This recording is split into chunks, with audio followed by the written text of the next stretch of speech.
ఏమో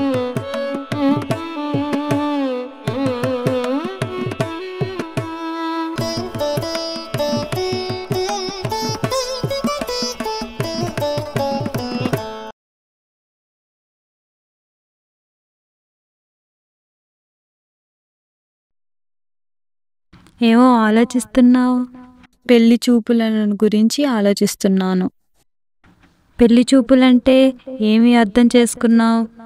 స్వామి, అంతరాత్మ, అంతర్యామి, అసిష్టాన సుముఖమ నా తలపులన్నిటినీ నేనెట్లా పలికించుకొని ప్రవర్తిస్తున్నానో వాటినన్నిటినీ నా శ్రేయస్సుకు తగినట్లు పలికించిన నీ బోధను పూర్ణంగానే విన్నాను. నీవు పలికించినట్లు నేను పలుకుగలుగుట నాకు కళ్యాణం, పెళ్ళి, మంగళకార్యం. ఈ పెళ్ళికి నా దృష్టిని ఆచరణగా ఎట్లా సంస్కరించుకుంటానా అని ఆలోచిస్తున్నాను.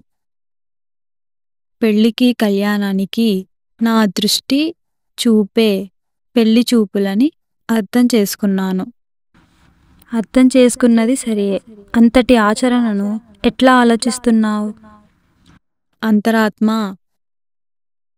అంతర్యామి, అధిష్టాన స్వరూపమా, నీవు నాకు స్వామివయ్యావు.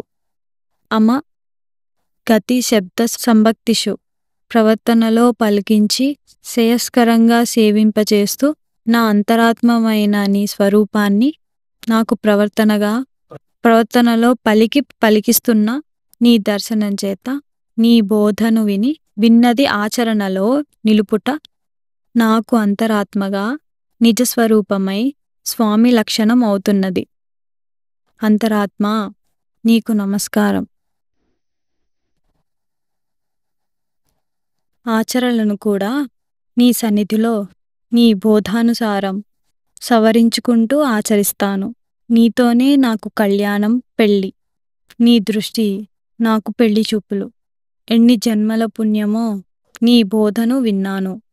దేవతామూర్తులందరూ, శాస్త్రములన్నీ, గురువులందరూ చేసిన బోధనో దేహాది జీవితములు, విషయ జీవితములు బాధించి చేసిన బోధను సాధకుడు తన అంతరాత్మలో పలికించుకుని గాని ఆచరించలేడు. నా జన్మాంతర పుణ్యం చేత నా అంతరాత్మయే బోధించింది. జీవుడు ధన్యుడైనాడు. మరి నీవు అర్థం చేసుకున్న నీ పెళ్లి చూపు, నీకు కళ్యాణ దృష్టి, నీకు శ్రేయో దృష్టి, నిన్ను నీవు బాహ్యంగానూ అంతరంగికంగానూ సవరించుకోవటంలో ఆచరణ కార్యరూపం దాల్చుతుంది. ఆనతి నివ్వు స్వామి, ఆచరించి నీ సేవ చేస్తాను.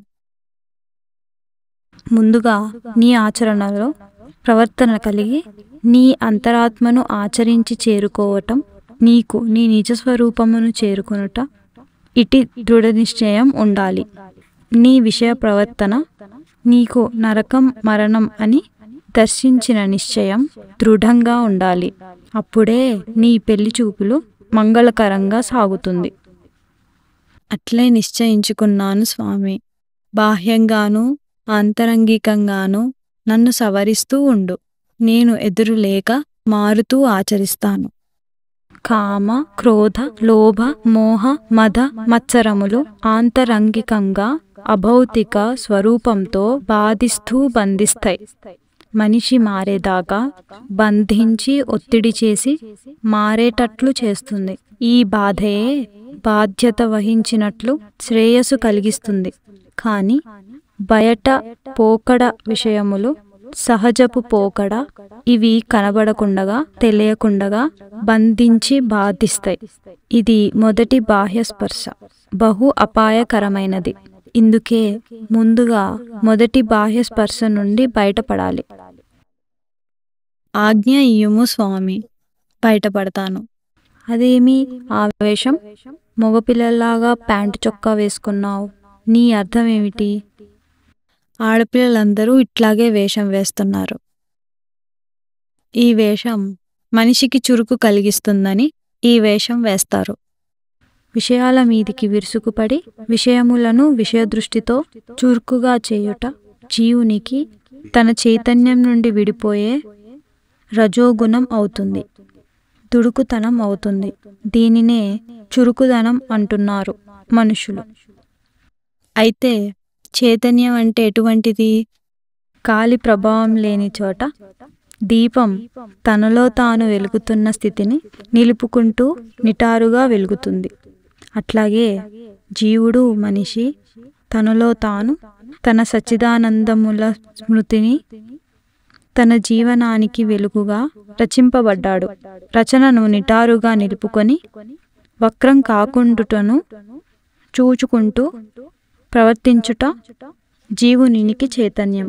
ఈ సచ్చిదానంద స్మృతిని గడిచిపోయే విషయములే సత్యమన్నట్లు విషయములలోకి విసిరివేయబడిన స్మృతిని అక్కడ్నుండి అందుకొని ఆనందించాలనుకోవటం తనకు తన స్థానంలోని నిజస్వరూపానికి మరణం.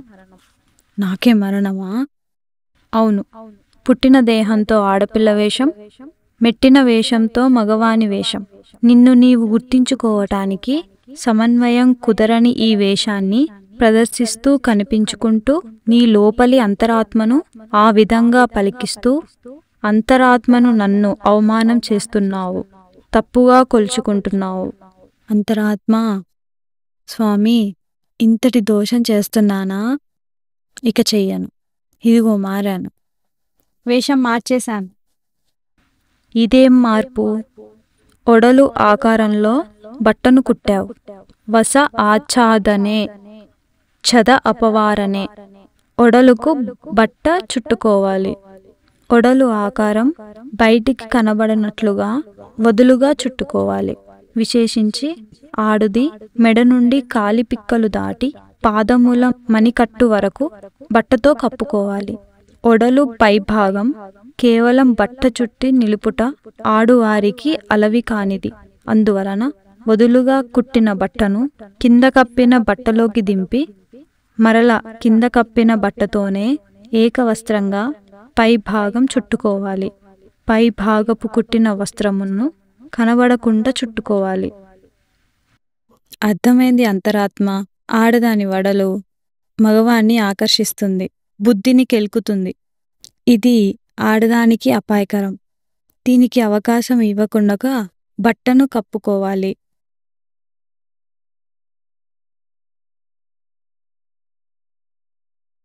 చీర కట్టుకొచ్చా. ఏదో ఫ్యాషన్గా చీర కట్టావే. ఈ ఫ్యాషన్ చేయటం లోకంలో అన్ని వర్గాల వారికి చేతనైనదే. ప్రమాణం తెలియక విపరీత ప్రవర్తన చేయుట లోకానికి ప్రీతి ఫ్యాషన్. అదేమి? పైన కుట్టిన వస్త్రం ముందు వెనక జానెడు దిగించి చీరను బొడ్డు కిందకు కట్టావు. పైన జానెడు నడుము కనిపిస్తుంది. సామాన్యుల కంటే అధమంగా కామప్రవృత్తి గలవారైన నడుం తన మగనికే చూపుతుంది. ఇంతకంటే నీచంగా అందరికీ కనబడేటట్లు అందవికారాన్ని అందం అంటారు. సాధారణంగా ఈ ఫ్యాషన్ కామ ప్రవృత్తిని రేకెత్తిస్తుంది. కామ ప్రవృత్తియే. చీరను కట్టుకోవటంలో కూడా ప్రమాణం ఉంటుందా? అన్నిటికీ తనకు తాను ఆధ్యాత్మికంగా స్థిరంగా నిలుపుకుంటూ ఎదుగుట ప్రమాణం. ఉర్వీ హింసాయాం. రెండు తొడలు కలిసి కామ ప్రేరేపణతో హింసింపబడతాయి. అందుకే అవి ఊరు అనబడతాయి. ఊర్నుయ్ ఆచ్ఛాదనే. కనుక రెండు తొడలకు మధ్య బట్టపొర అడ్డు వచ్చేటట్లు కట్టాలి. అట్లా కడితేనే అవి ఊరు. అమ్మో, అంత అపాయమే. ఇక అదేమి? మొగుడు పోయిన వారికంటే నీచంగా ఆ స్టిక్కర్ బొట్టు. ఇది ఈనాటి ఫ్యాషన్. ఇంత గడిచి కూడా ఇంకా ఫ్యాషన్ అంటున్నావు. నుదుట నీ దేహానికి స్థిరత్వంగా బ్యాలెన్స్డ్గా రాంబస్ ఆకారంలో స్థానం ఉన్నది. దానిని గుర్తించేటట్లుగా కుంకుమ బొట్టు ధారణకు నిజార్థం ఉన్నది. ఇదిగో మార్చుకున్నాను. అంతర్యామి అన్నట్లు కోచి కట్టి చీర కట్టుకున్నాను. స్వామి, ఇదిగో కుంకుమ బొట్టు పెట్టుకున్నా. అదేదో వాలుజడ వేసుకొని అందం అనుకుంటున్నావు. నీ ముఖమే నీకు కనబడదు. ఇక వాలుజడ దాని అందం నీకు కనబడదు కదా. మార్చేశాను స్వామి. కొప్పు క్లిప్పులు ఇంకొక అందం కల్పించావు. జుట్టు ముడివేసుకొని గాలికి ఎగరకుండా క్లిప్పులు. నీ స్వరూప దర్శనానికి ఈ సమర్థించుకొనుట చాలదు. స్వామి, ఆనతి నీవు ఆచరిస్తాను. మనిషికి నిరవయ ప్రాంతం నుండి పంచమహాభూతముల వలన సచ్చిదానంద స్మృతి తరంగములు చేరుతుంటాయి. ఆ తరంగములను తీసుకోవటానికి తన తల యొక్క పైభాగం యాంటీనా డిస్క్. అట్లా తలను సరిచేసుకోవాలి. తలను గుండు చేసుకోవాలి. ఇది యాంటీనా డిస్క్. కొంత జుట్టు పిలకగా ఉండుట యాంటీనా. సన్యసించదలిచిన బ్రహ్మచారిణి స్త్రీలు ఈ విధంగా ఆచరించి సన్యాస స్వీకారములో పిలకను తీసేస్తారు. ఇతరులందరూ ఇట్లా వేరు రీతిగా ఆచరిస్తారు. తల జుట్టునంతా ఒక చోట పిలక స్థానానికి తెచ్చి కొప్పు కడతారు. తల జుట్టు యాంటీనా డిస్క్ గాను కొప్పు యాంటీనా గాను అవుతుంది. ఆచరిస్తాను స్వామి. ఈ విధంగా ఒడలను నీ సాధనకు ఒప్పుగా చేసుకున్నావు. ఇక బయట నడవడికలో ఎక్కడికక్కడ అంతర్యామి చూపుతున్న వెలిగిస్తున్న వ్యత్యాసమును నీవు ఆధ్యాత్మికంగా ఎదగడానికి అడ్డు అని చూపుతున్నట్లు గుర్తించి నీ నడవడికను మార్చుకొనుట నీకు సాధన అవుతుంది. దృష్టి నిలిపి ఆచరిస్తాను స్వామి.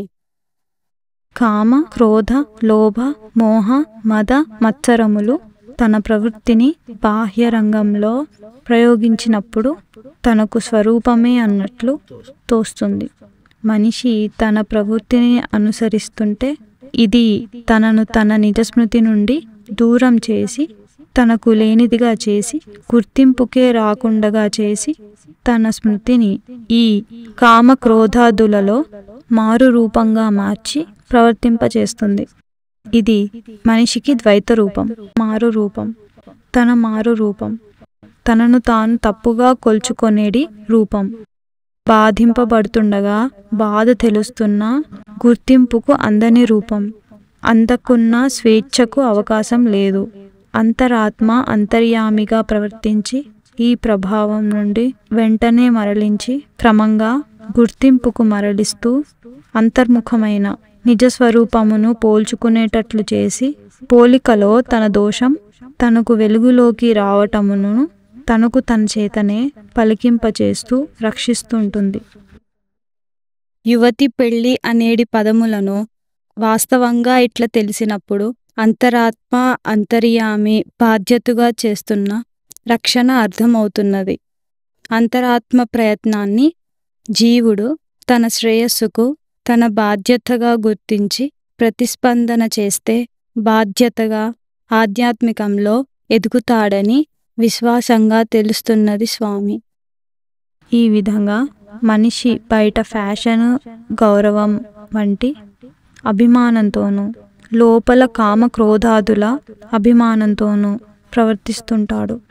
ఇవి ఒక్కొక్క చోట, ఒక్కొక్క కాలంలో, ఒక్కొక్క సమయంలో, ఒక్కొక్క మనుషులతో, ఒక్కొక్క విషయంలో, ఒక్కొక్క సందర్భంలో, ఒక్కొక్క పదార్థంతోనూ అనేక రూపాలు ధరిస్తుంటాయి.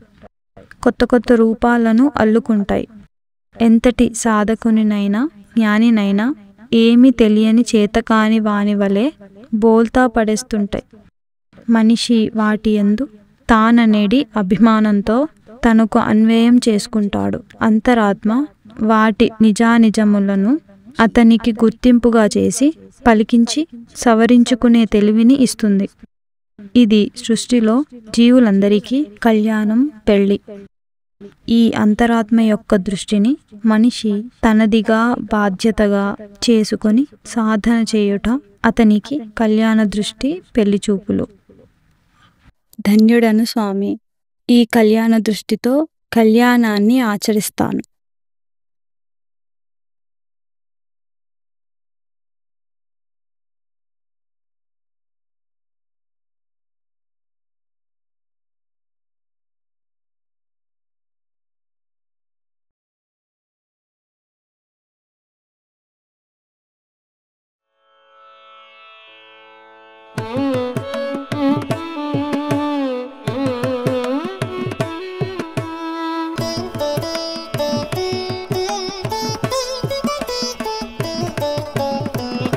అర్థమైందా అమ్మాయి ఆడపిల్ల బ్రతుకంటేను అర్థమైందా అమ్మాయి ఆడపిల్ల బ్రతుకంటేను శోకులు కులుకులు ప్రవృత్తి చే శోకులు కులుకులు ప్రవృత్తి చే మోసానికి అర్థమైందా అమ్మాయి ఆడపిల్ల బ్రతుకంటేను అర్థమైందా అమ్మాయి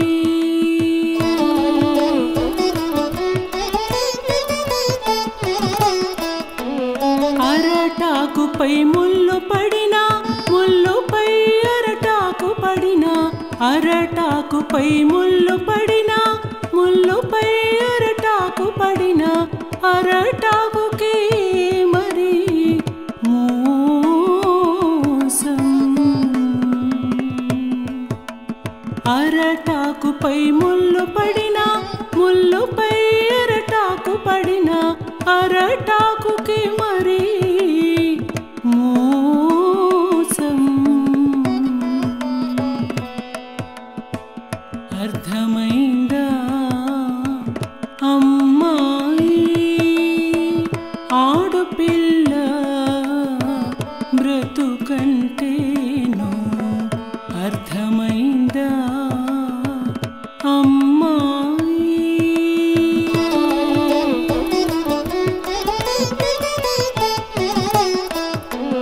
చదువుకు ఖర్చు పెళ్ళికి ఖర్చు వరునికి కట్నం మానభంగం చదువుకు ఖర్చు పెళ్ళికి ఖర్చు వరునికి కట్నం మానభంగం పురిటికి ఖర్చు బారసాలలు తండ్రికి తల దిమ్మదిరిగే పురిటికి ఖర్చు బారసాలలు తండ్రికి తల దిమ్మదిరిగే మరి బిడ్డడో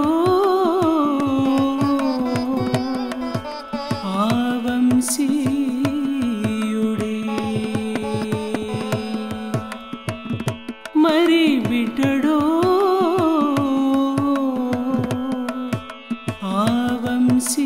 ఆవంశీయుడే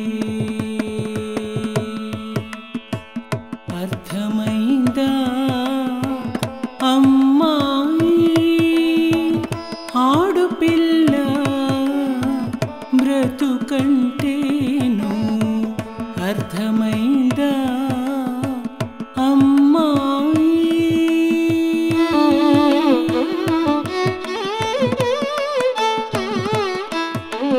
ఉద్యోగపు శ్రమ ఇంటి చాకిరి అత్తల సేవ ఆడుబిడ్డలకు ఉద్యోగపు శ్రమ ఇంటి చాకిరి అత్తల సేవ ఆడుబిడ్డలకు బిడ్డల పెంపకం ఈతి బాధలు బిడ్డల పెంపకం ఈతి బాధలు పాటించలేని ఆచారములు పాటించలేని ఆచారములు ధర్మహానితో మరణ జీవనం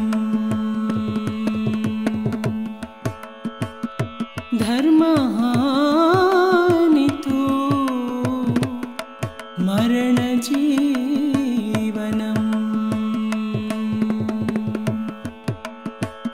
అర్థమైందా అమ్మాయి ఆడపిల్ల బ్రతుకంటేను అర్థమైందా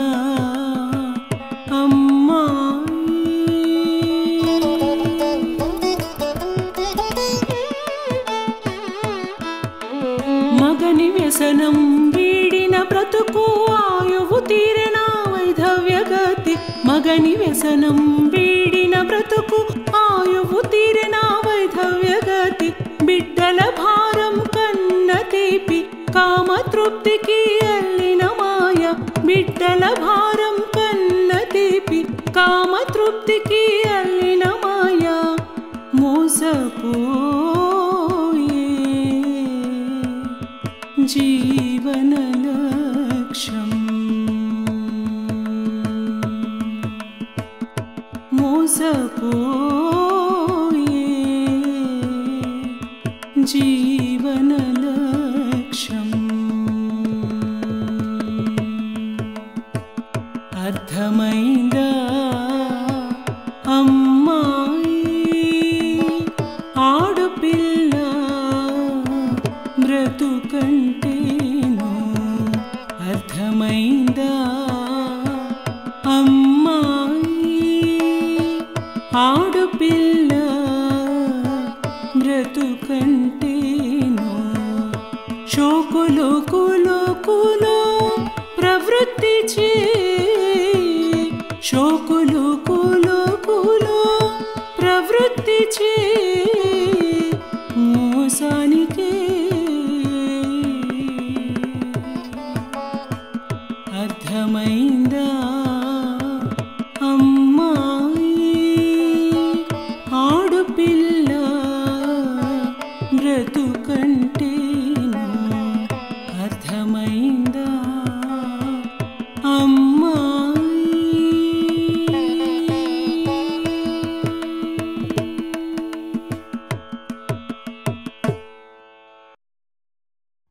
అర్థమైందా అమ్మాయి అర్థమైంది స్వామి. అర్థమైందా అమ్మాయి ఆడపిల్ల బతుకంటే ఏమిటో అంటున్నది పాట. బతుకంటే ఇంత బతుకు బతికి చావుక బతుకు చావులాగా పోతుంటుంది, సావుకే పోతుంది. బతుకు బతుకు లేకపోతే బతుకులాగా వెళుతుంది. బతుకుకి చావుకి తేడా ఉండదా? ఇది కూడా చెప్పాలనా?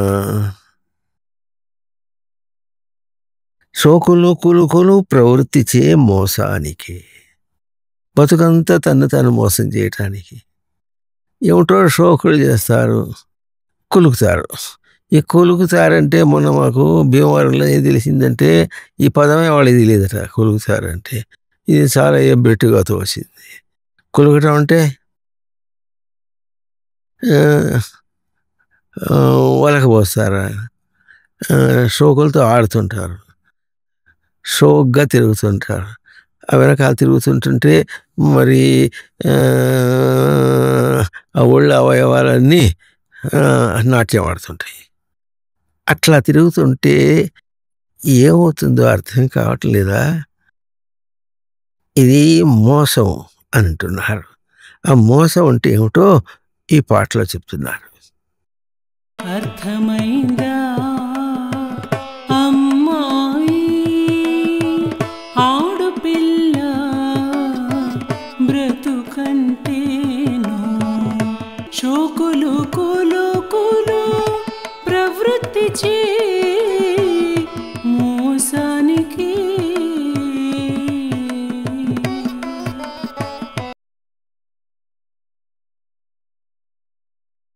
చూసారుగా, అరిటాకు పోయి ముళ్ళు పడితే ఏమైంది? అరిటాకే చిరిగింది. పోనీ ముళ్ళు మీద అరిటాకు పడితే ఏమైంది? అరిటాకే చిరిగింది.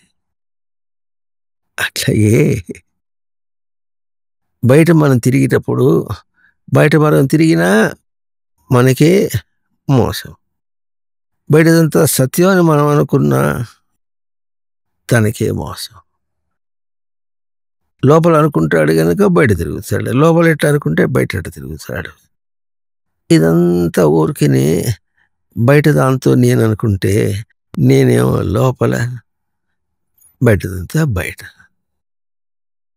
నేను బయటికి ఈడ్చుకుంటే లోకంలో ఏదైనా ఉంటే సంసారం రచ్చగిడిచారని అవస్థపడిపోతాడు. సంసారమే రచ్చగిడిచింది, అందరికీ తెలుసు సంసారం అంటే ఏమిటో. కానీ నేను అని తన గుర్తింపు తనకు పదిలంగా ఎన్ని జన్మల నుంచి వస్తుందో మొదటి నుంచి అమీబా నుంచి వస్తుంది. దాన్ని బయట విషయాల్లో, బయట షోకుల్లో, బయట కులకటంలో బయటికి ఈడ్చుకుంటే మోసం ఎవరికి అనుకున్నారు? తనకి ఎందుకు మోసం అవుతుంది? బయటకి ఈడ్చుకొని అట్టా ప్రవర్తిస్తున్నాడు. ప్రవర్తించినప్పుడు బయట విషయాల్లోనూ మోసమే, బుద్ధిలోనూ మోసమే. అరటాకుపై ముళ్ళు పడినా, ముళ్ళుపై అరటాకు పడినా, అరటాకుకే మరి మోసం.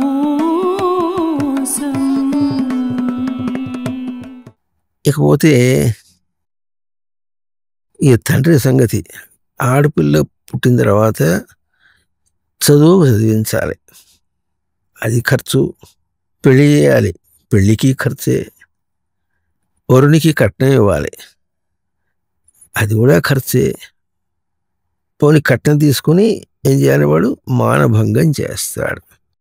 మానభంగం అంటే తన కొలత చక్కగా సచ్చిదానంద రూపములతో ముక్తికి వెళ్ళవలసినటువంటి తన మానం, తన కొలతను భంగం చేసి సంసారంలో కీటిస్తాడు. అది ఆధ్యాత్మికంగా మానభంగం, దైహికంగా కూడా మానభంగమే. ఆ పురుషుడు వాడు చేసిపోతే ఆడపిల్ల ఏం చేయాలి? పిల్లల్ని కనాలి, వాళ్ళని పెంచాలి, వాళ్ళతో తిప్పలు పడాలి. ఇది మానభంగం కాదు. అంటే దైహికంగానూ మానభంగమే, మానసికంగానూ మానభంగమే, ఆధ్యాత్మికంగా కూడా మానభంగమే అంటున్నారు. ఇంకేమవుతుంది? దాంతో పోయిందా? ఇప్పుడు మానభంగం అయిందో పురుడికి ఖర్చు, పురుడు వస్తుంది. పురుడు ఖర్చు కూడా ఎవరు? నాయనే పెట్టుకోవాలి. తాను అమ్మాయి యొక్క నాన్న పెట్టుకోవాలి. మళ్ళీ బారసాల, అది కూడా నాన్నే పెట్టుకోవాలి. ఇక అన్నీ తందే అయితే ఇంకా వాళ్ళు ఏం చేస్తారు? వాళ్ళదేం లేదు.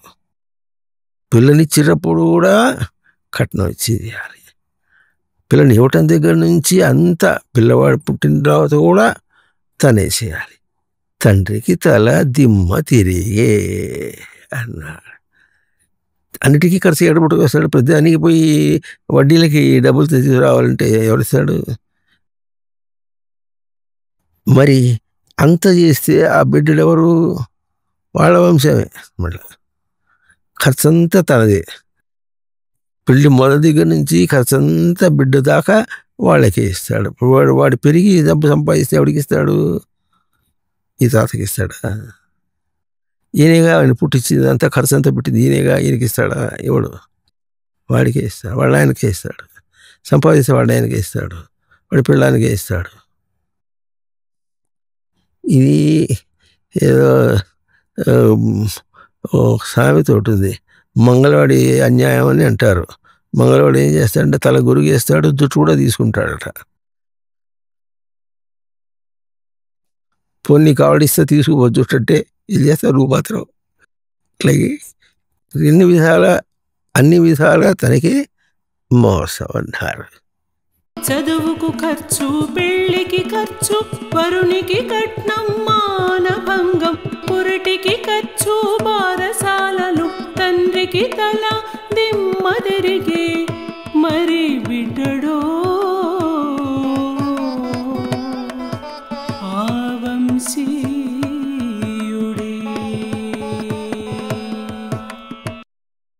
ఈ తాత తిరిగిపోయిందా? తండ్రికి దిమ్మ తిరగటం కాదు, తల దిమ్మ తిరగటం కాదు. తల ఎట్లా తిరుగుతుందంటే ఉద్యోగం చేయాలి, వేడినీళ్ళకి చన్నీళ్ళు, అందుకని ఏం చేయాలి? ఉద్యోగం చేయాలి. తనకే ఖర్చులు ఉన్నాయి, తనకే షోకులు ఉన్నాయి, తనకు షోకులు ఉన్నాయి. ఆ షోకులను తీరాలంటే ఆయన మాటికి ఇచ్చును చచ్చును, ఇస్తాడో లేదో. కనుక ఇవ్వకుంటే ఎట్లా అవుతుంది? కనుక తన కూడా తనకు సొంతంగా తన చేతి మీద డబ్బులు తిరుగుతూ ఉంటే అప్పుడు బాగుంటుంది. అందుకని ఏం చేస్తాడు? ఉద్యోగపు శ్రమ. ఇంటికి వస్తే ఇంటి చాకరీ తప్పదు. ఇంటి చాకరీ, వంట చేయాలి, అందరి వండి పెట్టాలి, బంధువులు ఎవరిన వస్తే వండి పెట్టాలి. తర్వాత అత్తలకు సేవ చేయాలి, ఇంకా ఆడబిడ్డలకు సేవ చేయాలి. ఆడబిడ్డలు అంటే ఎట్లా ఉంటారు? ఆడబిడ్డలు అంటే ఎవరు? ఆ ఇంట్లో పుట్టి అవతలికి వెళ్ళిపోయినారు కనుక మళ్ళీ వాళ్ళు ఎప్పుడైనా వస్తే వాళ్ళకి మర్యాద చేయాలన్నమాట. ఆ మర్యాద చేయాలంటే ఇప్పుడు ఎవరు చేయాలి? తను అన్న కొడుకు చేస్తాడు, తల్లిదండ్రులు చేస్తారు, లేదా కొడుకు చేస్తాడు. ఆ కొడుకు చేయాలంటే కొడుకుని చేసుకున్నటువంటి ఈ అమ్మాయి చేయాలి. ఏం చేస్తాడు ఆయన? ఏదైనా డబ్బులు పట్టుకొస్తాడు, అది ఇది అంటాడు. అంతేగాని వాళ్ళకి కాఫీలు చేసి అది అది చేసి ఇవి చేసి ఆ పని అంతా ఎవడు చేయాలి? తన అమ్మాయి చేయాల్సిందే. ఏమవుతే బిడ్డల పెంపకం. ఓడు గీ అంటాడు, ఓడు గా అంటాడు, ఓడు కీ అంటాడు, ఓడు కో అంటాడు. ఒక పూట ఉన్న బుద్ధి ఇంకోటి ఉండదు. ఒకటి పసితనం. అట్లా ఎందుకు చేశారు? మళ్ళీ చేసిన పనిగా ఎట్లా చేస్తారు? కర్కోటకులు వీళ్ళు అట్ట పుట్టిస్తారు. అట్లా కామావేశంలో పుట్టిస్తారు. ఆ కామావేశంలో పిల్లల్ని కంటే ఆ పిల్లవాడు, ఆ జీవుడు వచ్చేవాడే చచ్చి ఉంటాడు. వాడికే సంస్కారం, వాడే కుంటుకుంటూ వస్తున్నాడు. వాడు ఎట బతకాలో తెలియకుండా వాడిని లోపలే చంపేసి ఆ కామావేశంలో పుడితే వాడు బయటకు వచ్చేటుంటాడు. మీరు ఎంత చేశారో అది చూపిస్తాడు వాడు. దాంతో బయటకు వచ్చిన తర్వాత అయినా పోయి బుద్ధి చేసుకుని మీరు సరిగ్గా పెంచుతారా అంటే, పెంచడం అంటే ఏదో విద్యాబుద్ధులు నేర్పించడం అన్న విద్య లేదు, బుద్ధి లేదు, అక్కడ రెండూ లేవు. చదువులు చదివిస్తారు, చదువులు చదివించి ఆశలు పెట్టి ఇటుపో అని చెప్పి ఆశలు పెట్టి, ఆ దానికి కూడా లోకంలో ఎన్నో ఆశలు పెట్టి అన్నీ చేస్తే వాడు ఏం చేస్తాడో ఇంకో అమ్మాయిని ప్రేమించి పెళ్లి చేసి వెళ్ళిపోతాడు. ఇది కూడా తనదే, తన భారమేగా. బిడ్డల పెంపకం, ఈతి బాధలు. పిల్లలు పెంచడానికి ఈతి బాధలు, అది ఉంది ఇది లేదు, అది చేసి పెట్టాలి, ఇది చేసి పెట్టాలి. పిల్లవాడు అడిగినా చేసి పెట్టలేకపోతే కష్టమే, అడగకుండా చేసి పెట్టాలన్నా కష్టమే. పండుగలు వచ్చినా, పబ్బాలు వచ్చినా, పుట్టినరోజులు వచ్చినా, ఏం చేసినా చేసి పెట్టాలి కదా. అవంటి వాటికి డబ్బులు లేకపోతే ఎట్లుంటుంది? ఆయన అడగాలి. ఆయన చేసి పెడితే సరే, చేసి పెట్ట రాకపోయినా పిల్లవాడికి చేసి పెట్టాలంటుంది. తను ఏదో అవస్థపడి చేస్తుంది. ఇవన్నీ కావాలి. బిడ్డల పెంపకం, ఈతి భాషలు, పాటించలేని ఆచారములు. ఈ ఆచారం ఏది? ఒట్టి అది ఆచారాలన్నీ శ్మశానాలకి వెళ్ళిపోయినాయి. ఇంకా ఏం చేసేలేదు. దుడ్డు పోయి వచ్చినా ముడ్డి కట్టుకోకుండా వచ్చేస్తాడు పిల్లవాడు. తను అంతే, కాడు కట్టుకోకుండా కూడా వచ్చేస్తారు. ఒంటెలు కూర్చుంటే కాడు కట్టుకోకుండా వస్తారు. మరి వెస్ట్రన్ లెట్రిన్లోకి ముచ్చపోసుకోవడానికి పోతే అదంతా పుణుకుని ఇంటికి వచ్చేస్తారు. పాటించలేని ఆచారములు, ధర్మహానితో మరణ జీవనం అన్నారు. ధర్మహాని అంటే ధారణ లేదు. ఏమి ధారణ లేదు? బ్రతుకు అంటే ఏమిటో ధారణ లేదు. తాను అంటే ఎవరో తెలియదు, బ్రతుకంటే ఏమిటో తెలియదు. ఈ ధారణ లేదు కనుక ధర్మహాని. దీంతో మరణ జీవనం. ఎందుకంటే మనం ఏం చేస్తున్నాం? బ్రతుకును చంపి తిరుగాడుతున్నాం కనుక. బ్రతుకుని చంపాము కనుక మనకి ఎప్పుడు తెలుస్తుంది? ఇప్పుడు తెలియటల్లా. రేపు దేహం పోయినప్పుడు సచ్చి ఊరుకున్నాడు అంటాడు. అంతే. దేహంతో పాటు నేను అనుకుని తిరిగాడు, అన్నీ పోయినాయి, దేహాన్ని విడిచిపెట్టిపోవాలి. ఆ సంగతి ముందు తెలియదు వాడికి. నేను జీవుండే నా మాత్రం కూడా తెలియదు. అందులో ఏం చేస్తాడు? పోయేటప్పుడు పోయేదాకా ఏం చేస్తాడు? బయట దాంతోనే తిరిగి తిరిగి తిరిగి తిరిగి అన్నీ కూడబెట్టుకుంటాడు బాగా. నాది నాది నాది నాది అని. ఏది నీదో రాదు. కూడబెట్టుకుని ఆ బుద్ధిని చెడగొట్టుకుంటాడు. నాది అనే బుద్ధిని చెడగొట్టుకుంటే ఆ చెడగొట్టుకున్న బుద్ధిని తీసుకెళ్ళిపోతాడు. చెడగొట్టుకున్న విషయాల్ని తీసుకుపోడు, బాగుపడ్డ విషయాల్ని తీసుకుపోడు, ఏ విషయాల్ని తీసుకుపోడు. చెడగొట్టుకున్న బుద్ధిని మాత్రం తీసుకెళ్ళిపోతాడు. ఇప్పుడు ఆ బుద్ధితో ఎట్ట బతుకుతాడో అప్పుడు తెలుస్తుంది బతుకంటే ఒకటి. ఇప్పుడు బతుకంటే తిరిగిట్లా. ఇది పోతే అది, అది పోతే ఇది, ఇది పోతే అది, అది పోతే ఇది, ఇది పోతే అది, అట్ట తిరుగుతున్నటువంటి వాడు దేహం విడిచి చుట్టుపోతే అప్పుడు తెలుస్తుంది వాడి కష్టం అంటే ఏమిటో. వాడు ఏం తప్పులు చేశాడో అప్పుడు తెలుస్తుంది. అది మనిషిని పీక్కు తింటుంది. ఎట్లా పీక్కు తింటుందంటే, ఒక చిన్న ఉపమానం బాగా మనం చేయండి. తిరిగే కాలు మనిషి, కర్ఫ్యూ వచ్చింది. కర్ఫ్యూ వచ్చినా తిరగటానికి కాళ్ళు ఉన్నాయి, బయట రోడ్లు ఉన్నాయి. తిరగటానికి కాళ్ళు ఉన్నాయి, బయట రోడ్లు ఉన్నాయి. కాకపోతే కర్ఫ్యూ వచ్చింది, ఒకరోజు కొంచెం ఆగాలి. ఆ ఒక్కరోజు ఆగటానికి మనసులో ఎంత తంటాలు పడతాడు, ఎంత టార్చర్ అంటారు, ఎంత మనిషిని పిసిగినట్టు చంపేసినట్టుగా అవస్థపడిపోతాడు. మరి అటువంటి అలవాటుతో ఆ బుద్ధితో దేహం చుట్టి పోయిన తర్వాత అప్పుడు కాళ్ళు లేవు, రోడ్లు లేవు. కాళ్ళు ఉండి, రోడ్లు ఉండి, అంతా ఉండి ఒక రోజున ఆగటానికి కష్టమైనటువంటి వీడు కాళ్ళు లేవు, దేహం లేదు, రోడ్లు లేదు. ఆ బుద్ధితో ఎట్టుంటాడు ఇప్పుడు? కొంచెమైనా ఆలోచించరు. ఏం బుద్ధి, ఏం తింటారు? తిన్నవాడిలాగా బతకాలి, తినని వాడిలాగా బతికితే ఎట్లా? పనికిరాంది తిన్నట్టుగా అంటే అంతే కదా. అశుద్ధం తిన్నట్టేగా బయట విషయాలు తినటం అంటే. అశుద్ధం కాకపోతే ఏమైంది? దేవుడి చుట్టుపోయింది రావదా? వీడి పాడు కుక్కల పాడు. వీడిని ఆదుకునేవాడు ఎవడు లేడు. అందువల్ల మరణ జీవనం అయింది. మరణ జీవనం అంటే తనకు తాను తెలియటంలే, తను చచ్చిపోయినాడు, విషయాలతో పీడించే విషయాలతో బతుకుతున్నాడు. అందువల్ల మరణ జీవనం అయింది. తనకు తన స్వరూప ధారణ లేదు, ధారణ లేనందువల్ల తన స్వరూపాన్ని పోగొట్టుకున్నాడు, చస్తున్నాడు. చావా బతుగా తెలీదు. ఉద్యోగపు శ్రమ, ఇంటి చాకిరి, అత్తల సేవ, ఆడు బిడ్డలకు బిడ్డల పెంపకు, ఈతి బాధలు, పాటించలేని ఆచారములు, ధర్మహానితో మరణ జీవనం.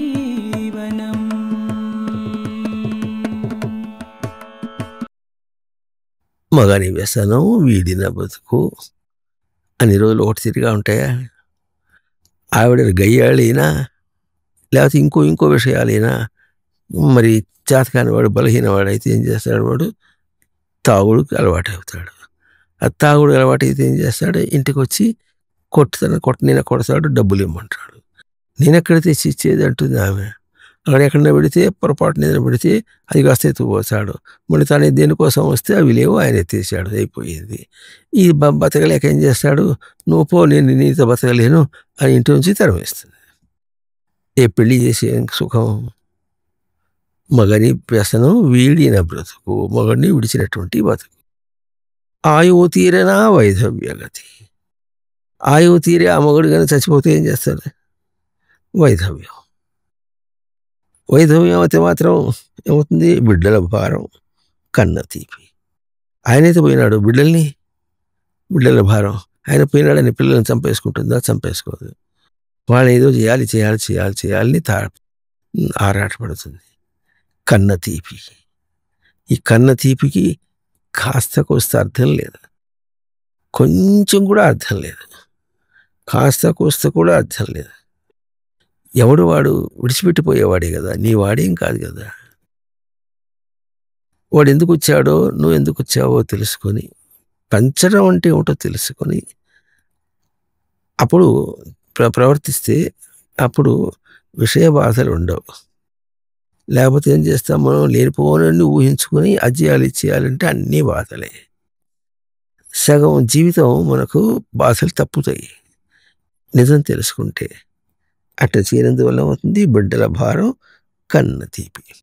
ఇప్పుడు ఇదంతా దీనికోసం వచ్చింది. కామతృప్తికి అల్లిన మాయ. ఓ ఆడుపిల్ల, కామతృప్తి తప్పితే ఇక నీకేముంది ఇక్కడ? దానికోసమేగా, మీతంతా చాకిరేగా, అన్నీ కష్టాలే కదా. కొంచెమన్నా ఆలోచించవా? కొంచెమన్నా ఆలోచించరా? మోసపోయే జీవన లక్ష్యం. ఎందుకు వచ్చామో, జీవిస్తున్నాం ఎందుకో, దాని లక్ష్యం ఏమో కూడా అర్థం కాదు. ఇంతకీ లక్ష్యం ఏమి? జీవించేవాడుగా వెళ్ళాలి, దేహం విడవాలి. మరణించినవాడుగా కాదు, చాతకాని దద్దమ్మగా కాదు, ఏవి పనికిరానివన్నిటినీ పోగు చేసుకుని, బుద్ధిలో పోగు చేసుకున్నాడు, అన్నీ పోగు చేసుకున్నాడు. అవి ఏవి తనతో రావు. తనతో రాని వాటిని పోసుకుని దాని మీద ఆశలు పెంచుకొని ఆ బుద్ధి, పాడైన బుద్ధిని తీసుకెళ్ళిపోతాడు. ఇది జీవన లక్ష్యం కాదు, మరణ లక్ష్యం. జీవన లక్ష్యం తెలుసుకోవాలి. అర్థమైందా అమ్మాయి? మగని వ్యసనం వీడిన బ్రతుకు ఆయువు తీరిన వైధవ్యగతి బిడ్డల భారం కన్న తీపి కామ తృప్తికి అల్లిన మాయా మోసపోయే జీవన లక్ష్యం అర్థమైందా అమ్మాయి?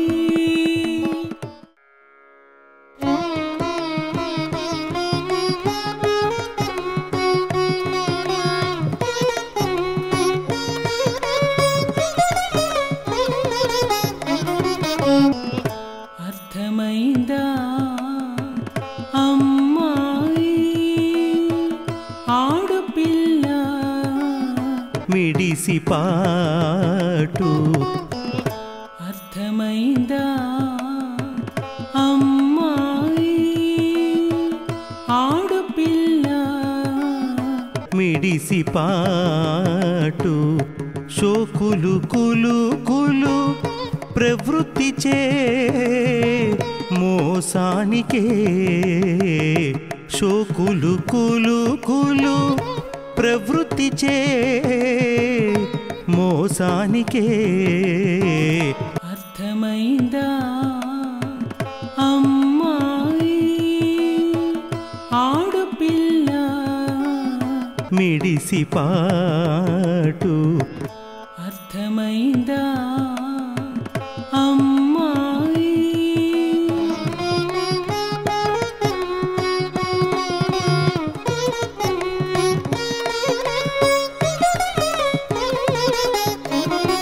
అరటాకుపై ముల్లు పడిన ముల్లుపై అరటాకు పడిన అరటాకుపై ముల్లు పడిన ముల్లుపై అరటాకు పడిన అరటాకుకే మరి మోసం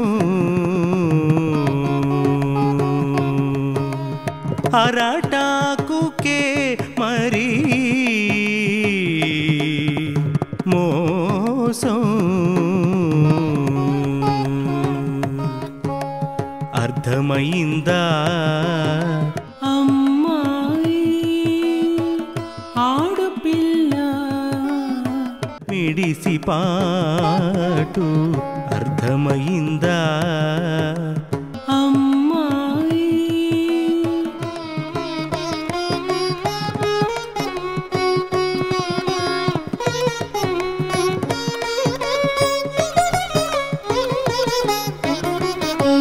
చదువులు చదివి విర్రవీగి అభిమానంలో మేడలు కట్టి చదువులు చదివి విర్రవీగి అభిమానంలో మేడలు కట్టి బయటితోనే హోదాలన్నీ లోపలి తనకు గుర్తింపు లేక బయటితోనే హోదాలన్నీ లోపలి తనకు గుర్తింపు లేక జీవితమంతా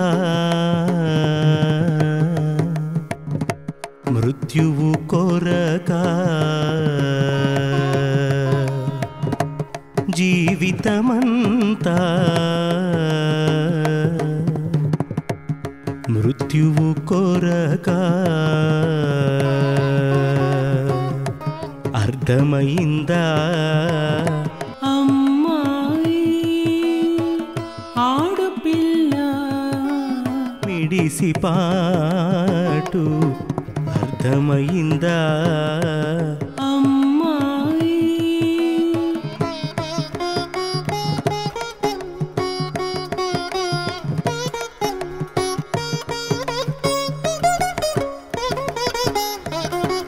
జీవితమంటే మరణరహితం బయటి బ్రతుకు కదలిపోతూ జీవితమంటే మరణరహితం బయటి బ్రతుకు కదలిపోతూ నిత్యం చావును గీచి చూపుతూ జీవన తంత్రం జీవింపజేయ నిత్యం చావును గీచి చూపుతూ జీవన తంత్రం జీవింపజేయ అనుభవములో అందుకో మరి అనుభవములో అందుకో మరి దిద్దుకో నిన్ను జ్ఞానదీప్తితో దిద్దుకో నిన్ను జ్ఞానదీప్తితో అర్థమైందా అమ్మాయి ఆడపిల్ల మిడిసి పాటు అర్థమైందా అమ్మాయి అర్థమైందా అమ్మాయి శోకులు కులు కులు ప్రవృత్తి చే మోసానికే అర్థమైందా అమ్మాయి అర్థమైందా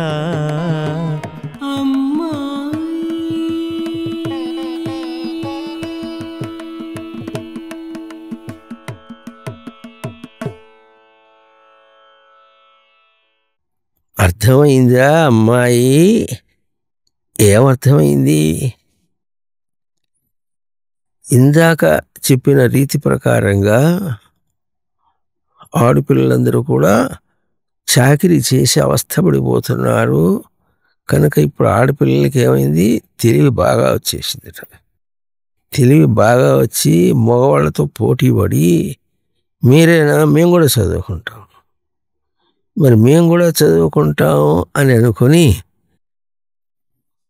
మా పిల్లలకి ఎంత మిడిసిపాటు ఉందో ఆ మిడిసిపాటు మనకు వచ్చేసింది.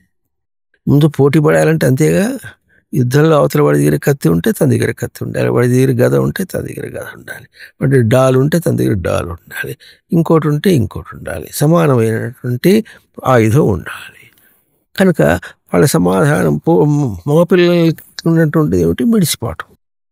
మిడిసిపాటు చేత వాళ్ళు ఏం చేశారు, ఆ మిడిసిపాటు ఇప్పుడు ఆడపిల్లలకి బాగా వచ్చేసి మేము కూడా చదువుకున్నాం, మేము ఇట్లా చాకరీ చేసేవాళ్ళం కాదు, ఆ చాకరీ ఏదైనా చేయాలంటే నోడు చేయి అన్నదాకా వస్తుంది. ఇంకెట్లా వస్తుంది? రేపు పిల్లలు పుడితే ఏం చేయాలి? వాడి పసివాడు దుడ్డి పోతే వాడి ముడి గడగాలంటే నువ్వు కూడా చెయ్యి, నీ కూడా కొడుకేగా.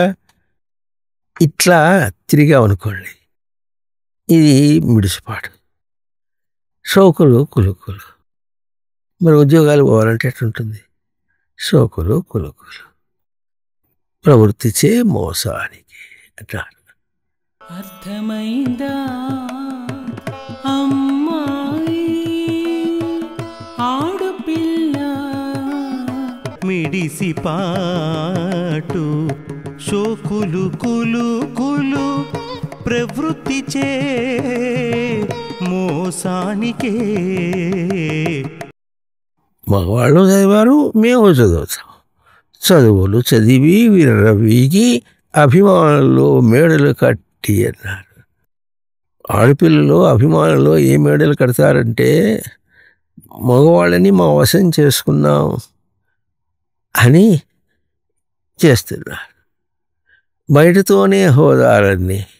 నేను కూడా ఉద్యోగం చేస్తున్నా, మరి లోపలి తనకు గుర్తింపు లేక బయట హోదాలు ఎట్లా ఉన్నాయి, నేను కూడా ఉద్యోగం చేస్తున్నా. లోపలి తనకు గుర్తింపు ఎట్టుండాలంటే తను ఇప్పుడు ఇంతకీ మగపిల్లవాడా ఆడపిల్ల, భర్తయా భార్యయా? ఎంత చేసినా తాను భార్య పెళ్ళామేగా. మరి ఆ పెళ్ళం ఎట్లుండాలి? మొగుడిని జాడించేటటువంటి పెళ్ళాం అంటే ఒక్కసారి ఆలోచించాలి. చాకరీ చేసి చివుకిపోయినటువంటి బుద్ధి దుఃఖమా? అది ఒక కష్టమైతే మగడిని ఎదిరించి థూ థా అనుకుంటూ చేసినటువంటిది అది ఒక బుద్ధి. దీనికి వ్యతిరేకమైన బుద్ధి తన సమబుద్ధి ఏది? తనకు నిశ్చలమైన బుద్ధి తనకు సమత్వమైనటువంటి బుద్ధి తనకేది, అది పోయింది. ఈ మిడిసిపాటులో లోపలి తనకు గుర్తింపు లేక తన స్వరూపం ఏమిటి, నిశ్చలమైనటువంటి స్వరూపం. మరి ఇంతకీ ఎందుకు చేశారు అంటే, ఎంత ఎదిరించినప్పటికీ కూడా కామతృప్తి కావాలిగా, దానికి మళ్ళీ వాడు కావాలిగా. దానికి ఏం చేయాలి, మొదట్లోనే ప్రేమించుకోవడం. ఆ ప్రేమించుకున్న తర్వాత ఏం చేయాలి, అమ్మ నాన్నని కాలదండి, ఆడపిల్ల వెళ్ళిపోతుంది, మగ పిల్లవాడు వెళ్ళిపోతాడు. ఎన్నాళ్ళు ఉంటారు, ఈ పోట్లాడుకునే వాళ్ళు ఎట్టుంటారు, రెండు ప్రవృత్తులు ఢీకొంటాయి, ఎక్కడో ఒకసారి మళ్ళీ తిరుగుతుంది, ఆ తర్వాత మళ్ళీ వెళ్ళిపోతారు, మళ్ళీ అమ్మ దగ్గరికి వస్తారు. ఆడపిల్ల మళ్ళీ అమ్మ దగ్గరికి వస్తుంది. ఆడపిల్ల ఒంటరిగా బతకాలంటే కష్టంగా, మళ్ళీ ఆ బలహీనం ఏమిటో అర్థం కావాలి. అది అట్లా చాకరీ చేయటం అనే బలహీనంలో కామతృప్తి కోసమే అక్కడికి వెళ్ళిపోయినావు. ఆ కామతృప్తి అనేటటువంటిది నీకు లేకపోతే ఆ చాకరీ లేకుండా పోతుందిగా.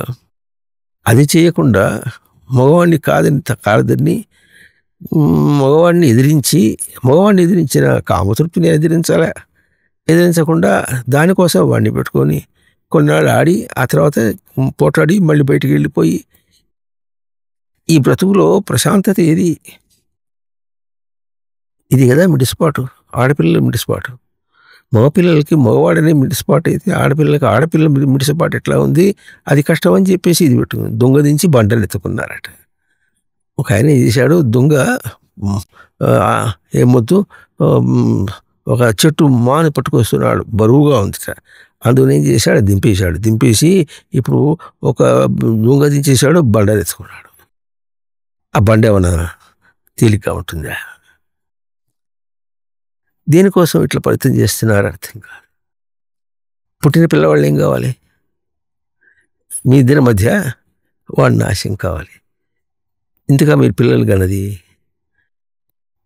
సృష్టి క్రమం ఏమవుతుంది, లోపలి తనకు గుర్తింపు లేక జీవితం అంతా మృత్యువు కొరక అన్నాడు. మృత్యువు అయితే ఒకసారి దేహం అయితే, మృత్యువు అయితే చచ్చిపోయి ఉంటుంది, దాన్ని తగలబెట్టేసాడు, అయిపోయింది. కానీ బుద్ధి మృత్యువు వస్తే దాన్ని తగలబెట్టడానికి లేదు. బుద్ధి ఏమైనా సరే అవకాశములను నువ్వు తీసుకొని బుద్ధిని శుద్ధి చేసుకోలేకపోయినావు. శుద్ధి చేసుకునేదాకా నీకు ఎన్ని మొట్టాలు ఎన్ని కష్టాలు రావాలో అవి రావాలి. వస్తేనే ఏడ్చి నువ్వు మారాలి. కానీ దాన్ని తగలబెడితే బుగ్గి అయిపోయేది కాదు బుద్ధి. దేహం చచ్చిపోతే తగలబెడితే బుగ్గి అయిపోతుంది. బుద్ధి అట్ట కాదు. ఎవరు గెలుస్తారు? విషయాలు గెలుస్తాయా, బుద్ధి గెలుస్తుంది? అంటే బుద్ధిని వశం చేసుకొచ్చేదాకా చేస్తుంది. జీవితం అంటే ఇది. చదువులు చదివి విర్రవీగి అభిమానంలో మేడలు కట్టి బయటితోనే హోదాలన్నీ లోపలి తనకు గుర్తింపు లేక జీవితమంతా మృత్యువు కొరక. అమ్మాయిలో జీవితం అంటే అర్థం చేసుకోండి, మరణరహితం. మరణం లేదనే విషయాన్ని చాకిరీ చేసి అక్కడ సాధించలేకపోతే ఎదిరించి మాట్లాడితే మాత్రం అది మరణం కాదా? తన్ను తాను చచ్చేదాకా మారేదాకా జీవితం అంటే మరణరహితం అనేటటువంటిది ఒక ఆదర్శం. నువ్వు శుద్ధ స్వరూపం, నీ శుద్ధ స్వరూపానికి నువ్వు ఎటు తిరిగి చేరుకోవాలి, వేరే ఉపాయం లేదు. జీవితం ఏం చేస్తుంది, విషయాలన్నీ కదిలిపోతూ నీకు గుణపాఠం చెప్తాయి. గుణపాఠం చెప్పినప్పటికీ కూడా గుణపాఠంలో నువ్వు గుర్తించావా, తరించావా? గుర్తించకపోతే ముట్టికాయలు తింటూ ఉండాలి. ఇది జీవన తంత్రం. ఇది జీవన తంత్రం అంటే ఏమిటంటే గుణపాఠం కోసం, బుద్ధి రావటం కోసమనే మనం బతుకుతున్నాం. కానీ మన బతుకు ఈ విషయాలు వస్తున్నాయి కానీ విరవీగటానికి కాదు. కనుక జీవితం విషయాలన్నీ కదిలిపోతూ జీవనతంత్రాన్ని నిలుపుతాయి. జీవనతంత్రం ఎట్లాగో నువ్వు జీవించాలి, నీవు నిశ్చలమైనటువంటి స్వరూపంలో జీవించాలి. దీనికి బయట విషయాలు కాదు, బయట తీరు కాదు. ఆ తీరుని నువ్వు పట్టుకొస్తే గొడ్డలు పెట్టి కొట్టి అవతల పారేసినట్టు తీసి అవతల పారేస్తుంది. పారేసి ఆ గొడ్డలు పెట్టి ఎవరి మీద ఉంటుంది? నీ బుద్ధి మీద ఉంటుంది. నువ్వే కల్పించుకున్నావుగా, నీ బుద్ధి మీద ఉంటుంది. నీ బుద్ధి ఆ గొడ్డలు పెట్టుని తీసుకోవాలి, అనుభవించాలి. ఇది జీవనతంత్రం. ఈ జీవనతంత్రం తప్పించుకునేది ఏం కాదు. అందువల్ల ఏం చేయాలి? జ్ఞానంతో మరణరహితమైన తన జీవితాన్ని ఎట్లా చూపిస్తుందంటే, బయట బ్రతికేమో కదిలిపోతూ ఉంటుంది, దానివల్ల నిత్యం చావును గీచి చూపిస్తుంది. నీ బుద్ధి ఎట్లా ఉందో అట్ట గిద్దు చూపిస్తుంది. ఎట్లా ఉంటుందంటే, దుడుకుగా పోతే బొక్క బోర్లా పడ్డాడు. ఆ బొక్క బోర్లా పడితే ఏమవుతుంది? ఎక్కడ దెబ్బలు తగలాలో అక్కడ దెబ్బలు తగలాలి. ఇది గీచి చూపటం. బుద్ధి ఎట్లా ఉందో అట్లా గీచి చూపుతుంది. అంత స్పష్టంగా ఉన్నప్పటికీ, తెలుస్తున్నప్పటికీ కూడా మనం నిర్లక్ష్యంగా ఉంటాం. చూసారా? అది చావు. మనకు నిత్యం చావుని ఈ విధంగా గీచి చూపుతూ ఉంటే కూడా జీవనతంత్రం మనకు జీవింపచేస్తుంది. ఏమిటది? దెబ్బలు తినకు, దెబ్బలు తినకు, బుద్ధి మార్చుకో, దెబ్బలు తినకు, బుద్ధి మార్చుకో, దెబ్బలు తినకు. ఈ జీవనతంత్రం. జీవనతంత్రమును జీవింపచేసి అప్పుడు ఏముంటుంది? అనుభవములో అందుకో. దెబ్బలు తిన్న తర్వాత ఇంకా నీ దెబ్బలు తినలేను అనుకో. కనీసం కుక్క బుద్ధి, ఈ దెబ్బలు తినలేను, మళ్ళీ పోయి కరడు ముట్టుకోను అని కుక్క ఎట్లా అంటుందో, బుద్ధి తెచ్చుకొని బయట విషయాల ప్రేరేపణలో పోకు. బతకాలంటే అది కావాలనేది శుద్ధ అజ్ఞానం. బయటే తిరగాలనుకోవటం అయితే బావుకు తింటానికి కాదు. ఎంతవరకు కావాలో అంతవరకు చేసుకొని నీ దగ్గర నిన్ను ఉపసంహరించుకొని నిలుపుకోవటం అనేటటువంటిది మంచి ఉపాయం. దానికి ఉపాయం చెప్తాను చూడండి. ఈ rupee saved is a rupee gained అని. ఒక రూపాయిని దాచిపెట్టుకుండా ఉంటే ఆ రూపాయిని సంపాదించినట్టు అవుతుంది. ఇష్టం వచ్చినట్టుగా ఖర్చు పెట్టడం కాదు. అట్లాగే బయట విషయాల్లో ఎంత తిరుగుతున్నావో అంత చెడిపోతున్నావు అన్నమాట. అట్లా బయట విషయాలతో సంబంధం పెట్టుకోకుండా ఎంతగా ఉంటావో అంతగా నీ దగ్గరికి వచ్చావు నువ్వు. బాగా జ్ఞాపకం పెట్టుకోండి. A rupee saved is a rupee gained. రూపాయి దాచిపెట్టుకున్నావు అంటే అది నువ్వు సంపాదించిన రూపాయి. ఇంకో సంపాదించిన రూపాయి వేరు, అదేమో పనిచేసి కూలీ చేసి సంపాదించావు. ఇది బుద్ధితో నిగ్రహంతో సంపాదించావు. ఇది నిగ్రహంతో సంపాదించిన ఒక రూపాయి నీదైన రూపాయి. అట్లాగే నిగ్రహంతో సంపాదించినటువంటి నీకు స్వరూపం అవుతుంది. నిగ్రహం లేకుండా విచ్చలవిడిగా తిరిగినటువంటి వాడు బయటపడతాడు. ఇది మనకు కలుగుతున్నటువంటి అనుభవం. అనుభవంలో నిన్ను నీవు అందుకో, దిద్దుకో నిన్ను జ్ఞానదీప్తితో. ఇది నీకు జ్ఞానం తెలిసి రావాలి. నీకే తెలిసి వస్తుంది. ఈ రోజున తెలియపోతే మొట్టికాయలు మొట్టి చావకొట్టి ఎన్ని జన్మలైనా సరే నువ్వే ఇటు రావాల్సిందంతే కానీ నీకు అటువైపు పోయి అక్కడ ఏదో స్వేచ్ఛతో అనుభవిస్తా అన్నమాట కొట్టి కళ్ళ. అది దెబ్బలు తినటానికే మనకు వస్తుంది అంతే అని తెలుసుకోవటమే జ్ఞానం. జ్ఞాన దీప్తి. అటువంటి జ్ఞానాన్ని వెలిగించుకొని ఆ వెలుగులో నిన్ను దిద్దుకో. మిడిసిపాటు వద్దమ్మడు, అమ్మాయిలో మిడిసిపాటు వద్దమ్మా.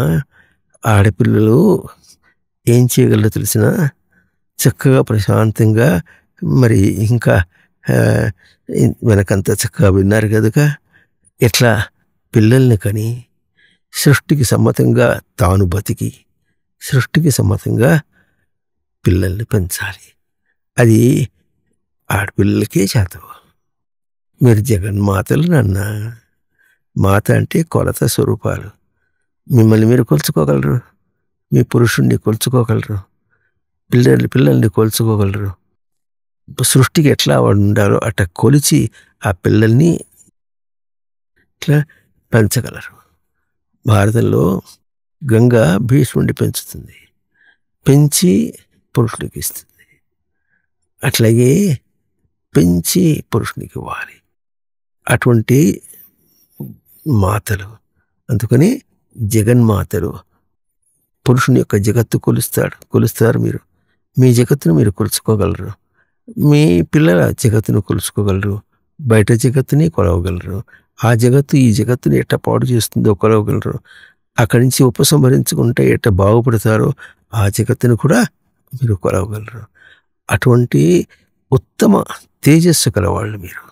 ఆ తేజస్సును వాడుకోవాలి, అంతేగాని అటుపోయి చాకరీ చేసి ఏడ్చిన లాభం లేదు, తిరగబడి చేసినా కూడా లాభం లేదు. రెండూ దొడుకులే. అదేనా ఇంతే, అదేనా. ఒకటి ఇనప సంకెళ్ళు అయితే ఇంకోటి బంగారు సంకెళ్ళు. మీరు ఆ సంకెళ్ళ వాళ్ళు మీరు కారు. ఆ తేజస్సు పురుషుల కంటే కూడా ఆడపిల్లలకి ఎక్కువగా ఉంటుంది. ఇది మీ ఆంతర్యం తెలుసుకొని బతకాలి. సరేనా? జీవితమంటే మరణరహితం, బయటి బ్రతుకు కదలిపోతూ నిత్యం చావును గీతి చూపుతూ జీవన తంత్రం జీవింపజేయ అనుభవములో